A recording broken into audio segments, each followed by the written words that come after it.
लोगों ने already video के थंबनेल से गेस कर लिया होगा कि ये वीडियो किस चीज़ के बारे में होने वाली है। मुझे ट्रैवलिंग बड़ी पसंद है और मैंने बड़े टाइम से मैंने प्लान बनाया था कि मैं इंडिया जाऊंगा और इंडिया जाके एक बाइक ख़रीदूँगा और सबसे पहला जो मेरा ट्रिप होगा वो लद्दाख का ट्रिप होगा।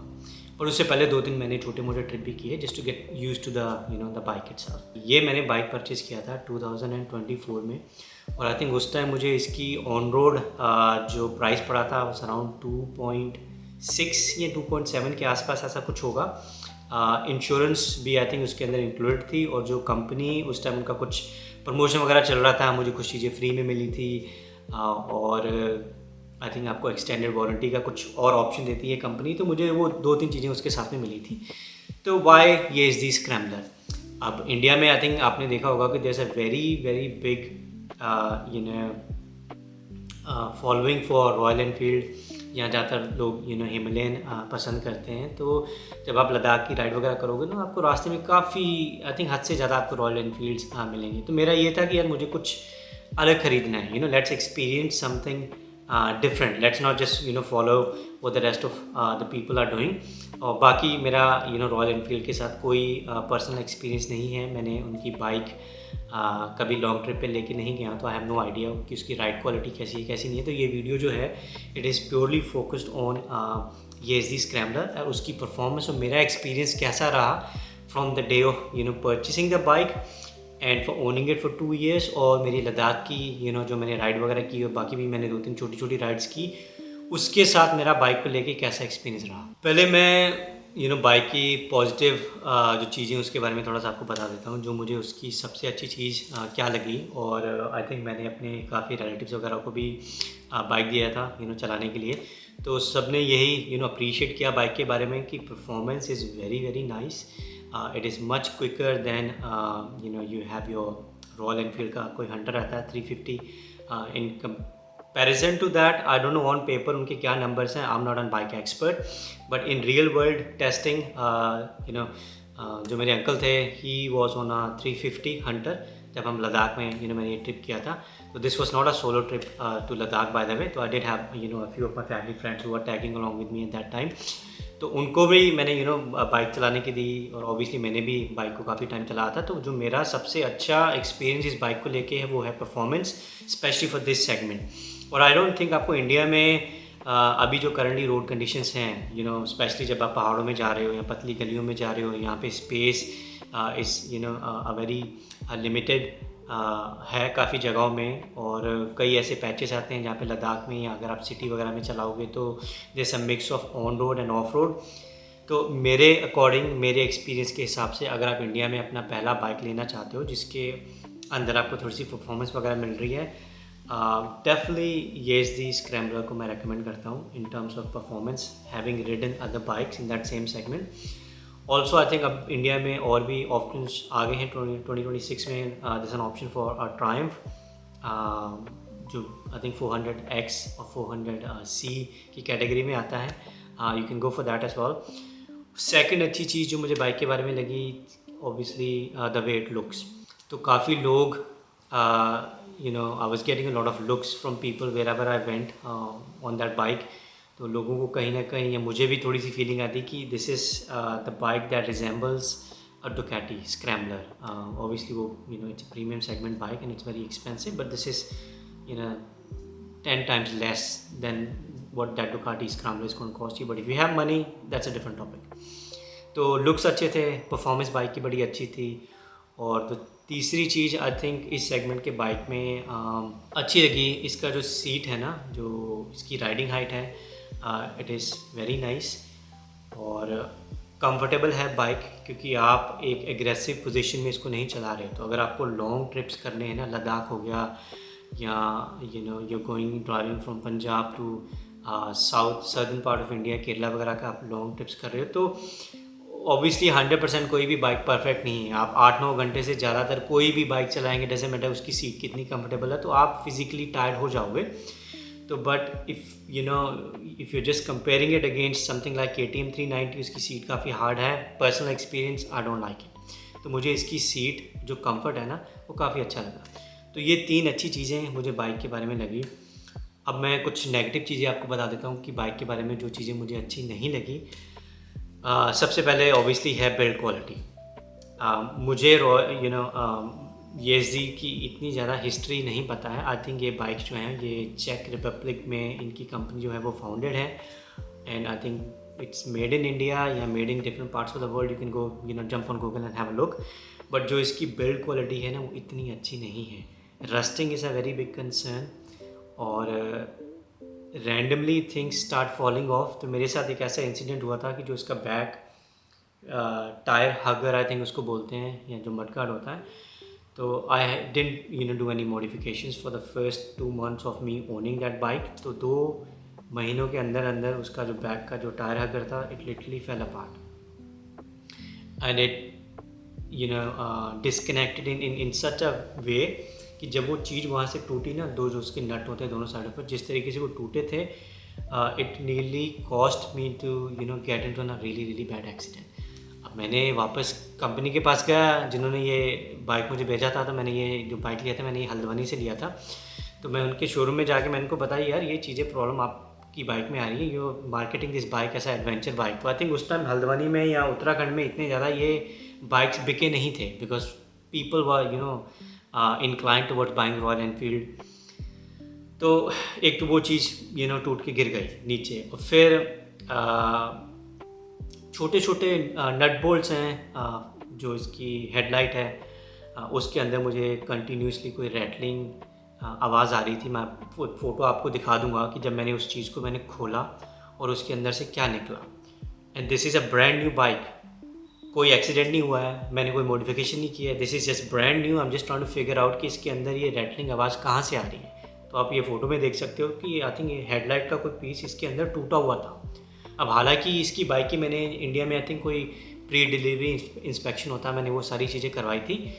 बट उस टाइम आप इतना फ्रीली होके बाइक नहीं चला पाते हो, क्योंकि वो बाइक नई नई आपके हाथ में आई है। You scared to go full speed and drive around in public, तो बंदा थोड़ा सा डर जाता है।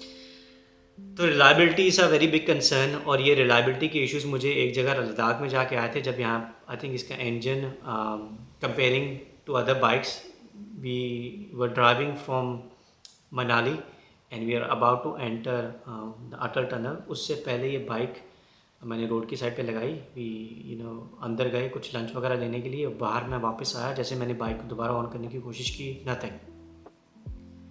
डैशबोर्ड पे लाइट्स आ रहे हैं but the engine would not turn over, तो वो इंजन स्टार्ट ही नहीं हो रहा था। एक हमने सोचा maybe it overheated, so we waited a few moments, फिर दोबारा से चलाया, इट डिडंट वर्क। तो जो मेरे मेरे फ्रेंड्स और मेरे रिलेटिव्स मेरे साथ में ट्रैवल कर रहे थे, तो किसी ने मुझे बताया उसका इंजन का ऑयल कम हो गया। तो मैंने रॉयल येज़दी वालों का जो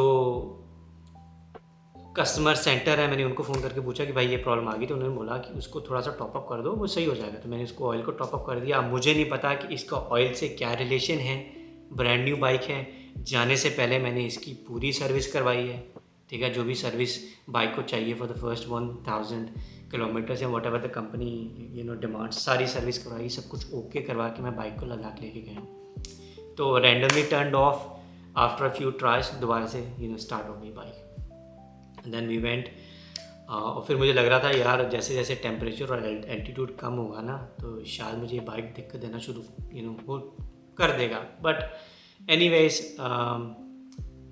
जिस्पा पहुँचे, we stay the night. The next morning cold started the bike without any issues, कोई प्रॉब्लम नहीं थी, वॉज हैंडलिंग परफेक्टली फाइन।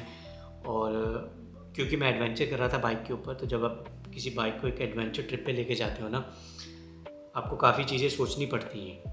और एक सबसे बड़ी प्रॉब्लम मैं मॉडिफिकेशन को लेके आपको बताऊंगा कि there's not a lot of accessories और जेन्युइन एसेसरीज जो जावा आपको प्रोवाइड करेगा, येज़दी आपको प्रोवाइड करेगा। एटलीस्ट एट दैट टाइम मैंने परचेज द बाइक, इनके पास कुछ इतना ज़्यादा था नहीं।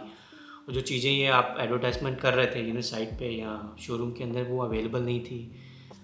कंपनी ने मुझे इसका फ्रंट का जो गार्ड होता है, लेग गार्ड होता है, वो किसी और बाइक का उठा के लगा दिया था फ्रॉम द सेम सेगमेंट। मैंने से सेम सेगमेंट आई मीन इनका कोई बॉबर आता है, तो वो बॉबर के अंदर वो लेग गार्ड होता है, तो इन्होंने जो इसका जेन्युइन लेग गार्ड होता है उसके उसको लगाने की जगह इन्होंने किसी और बाइक का उसके अंदर लेग गार्ड लगा दिया। तो उस लेग गार्ड की वजह से मेरे बाइक का एक्सीडेंट हुआ, जहाँ पे आई थिंक अगर वो सीरियस क्रैश होता तो मेरी खुद की टांग टूट जाती।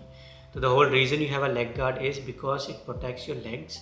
एंड वो लेग गार्ड का जो माउंटिंग का या जिस तरीके उसको माउंट करते हैं ना बाइक के अंदर, वो चैसी के साथ माउंट होना चाहिए। देयर आर प्रॉपर बोल्ट्स या places inside the chassis itself और द बाइक फ्रेम जहाँ पे वो लेग गार्ड आपका जुड़ता है उसके साथ, तो it gives it that strength. अब इन लोगों ने जिस तरीके से उसको माउंट कर रखा था, वो बाइक का जो आउटर फ्रेम होता है ना, जो सेकेंडरी फ्रेम होता है, उसके ऊपर जुगाड़ करके उसको वहाँ पे माउंट किया था। अब I am a newbie to ESD, मैंने पहली बार इंडिया में बाइक खरीदी है और वो भी मैं एक एक्सपेरिमेंट कर रहा हूँ कि मैंने रॉयल एनफील्ड को नहीं पकड़ा, मैंने किसी और कंपनी को एक चांस दिया है कि why don't I do something different, कि मैं कुछ हट के लूँ और फिर मैं अपना एक्सपीरियंस वगैरह लोगों के साथ बताऊँ कि ये एक्सपीरियंस मेरा कैसा रहा। तो reliability is a very big issue. तो कहीं ना कहीं मैं मेरे केस में तो ये भी बोलूँगा कि जिन कंपनी के या जिस शोरूम से मैंने ये बाइक ख़रीदा था, उनकी भी काफ़ी लापरवाही रही है। जो बंदे बाइक के ऊपर काम करते थे, मुझे ऑनेस्टली पूरा भरोसा नहीं था उन बंदों के ऊपर कि ये जेन्युइनली इसके अंदर प्रॉपर प्रोफेशनल तरीके से काम कर रहे हैं। क्योंकि अगर कंपनी ने कोई चीज़ डिज़ाइन की है ना, तो there is a lot of engineering that's went behind that. Now obviously this is not German engineering, but मुझे लगा they are missing out on something very big अगर उस कंपनी की सर्विस अच्छी नहीं है। डजेंट मैटर आपका प्रोडक्ट कितना अच्छा है, प्रॉब्लम का सोल्यूशन निकाल के आपको दे रहा है, बट अगर उस प्रॉब्लम का सोल्यूशन निकालने का मतलब ये है कि आपकी सर्विस बड़ी ख़राब है, तो you are done, the company is finished. मेरे हिसाब से I own a business myself, और मुझे पता है कि एक कस्टमर सर्विस का कितना बड़ा रोल है एक बिज़नेस को इस्टेब्लिश करने में, आगे लेके जाने में, ट्रस्ट क्रिएट करने में। तो मेरे एक्सपीरियंस के हिसाब से मुझे वो चीज़ वहाँ पे नहीं मिली, तो I got fed up with that company. हर बार मैं उनके पास जाता था कोई ना कोई प्रॉब्लम लेके, तो इधर there was a lot of blame game, या जो उनका मेन टेक्नीशियन था, he had no frickin clue कि वो कर क्या रहा है, he had no idea what he was doing. तो उस वे में लेके मैं थोड़ा सा I stepped back a little. और तीसरी जो बुरी चीज़ मुझे इस बाइक की लगी, वो ये है कि इसका जो टॉगल स्विच है ना, जो आपको रेन मोड से लेके रोड मोड से लेके रेस मोड में लेके जाता है, इनकी 3 डिफरेंट मोड्स हैं, doesn't do anything in terms of the way the bike handles, the way it performs, the way the throttle reacts, it doesn't do anything, कुछ नहीं करता है। Maybe it's just a vanity or just a gimmick, they have just put it up. I don't think it does anything in my personal experience. बाकी आपका experience कैसा रहा है ESD scrambler के साथ, आप नीचे कमेंट सेक्शन में मुझे ज़रूर बताना। अगला जो बाइक मैं सोच रहा हूँ परचेस करने का, हम लोग buy a Triumph Scrambler 900। It will depend again, मैं बाइक परचेस करने से पहले जो मेरी खुद की पर्सनल राय है या जो मैं खुद चीज़ें करता हूँ, आप एक बार जाके ना सर्विस सेंटर देखो कि ये जो बाइक के शोरूम इन्होंने बड़े बड़े शोरूम खोल के रखे हैं, ये दुनिया भर की एडवर्टाइजमेंट करते हैं, इन्फ्लुएंसर्स को बनाते हैं या सेलिब्रिटीज़ को बुलाते हैं, but that will just and up selling the bike. What happens after selling the bike is the main thing. तो अगर इनकी सर्विस सेंटर अच्छी नहीं है, फॉरगेट इट, डजंट मैटर कि वो ट्रायम्फ है, BMW है, वहाँ पे मत जाना, आपको लेने के देने पड़ जाएंगे और बाद में कोई बंदा आपकी हेल्प नहीं करेगा किसी भी तरीके से। This is your hard earned money. तो आप अपना पैसा, स्पेशली अगर आप EMI पे कोई चीज़ ले रहे हो या किसी चीज़ को गिरवी रख के कोई चीज़ ऐसी ले रहे हो कि जिससे आपका शौक़ पूरा होने वाला है, भाई शौक़ ऐसे पालो जो आप संभाल सकते हो। Don't get into something which you can't get out of it at a later stage. तो बाद में आपके लिए वो चीज़ इतनी ज़्यादा बुरी बन जाएगी ना, अब ना उसको बेच पाओगे, ना उसको आप कोई बंदा लेने के लिए तैयार होगा, कोई आपका रिलेटिव वगैरह, क्योंकि सबको पता चल गया कि आपका एक्सपीरियंस कैसा है। तो ये मेरा था रेज़दी स्क्रैम्बलर को लेके कुछ बातें मैं शेयर करना चाहता था आपके साथ, जो बंदे इस बाइक को लेने के लिए कंसिडर कर रहे हैं। 2 साल हो गए मैंने बाइक का परचेस किया है। उस 2 साल के अंदर क्या इम्प्रूवमेंट्स आई हैं, अगर किसी बंदे के पास नया लेटेस्ट 2025 और 2026 मॉडल होगा, कमेंट सेक्शन में आप बताओ कि आपका एक्सपीरियंस कैसा रहा इस कंपनी के साथ, ESD के साथ। बाकी मैं आपको मिलता हूँ next video. I think I am going to be talking about Ladakh, या कोई बाइक की वीडियो होगी, जो भी होगी आपको पता चल जाएगा। Please like, share and subscribe. मैं न्यू हूँ आई एम अ न्यू ब्लॉगर।